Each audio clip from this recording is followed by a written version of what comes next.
Probably one of the most unique national parks I have ever been to is Mesa Verde in Colorado, and the best way to experience this park is through a ranger-led tour into the cliff dwellings. There are a couple of tours to choose from, but you will need to make a reservation in advance. On your tour, the ranger will guide your group down into the cliff dwelling. You'll make your way down steep, narrow steps built into the rock, up and down ladders, through narrow paths, and possibly even tunnels.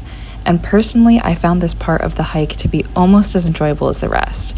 It was so much fun climbing down into the cliff, getting glimpses of other dwellings across the canyon, knowing that you are about to walk into an incredible space.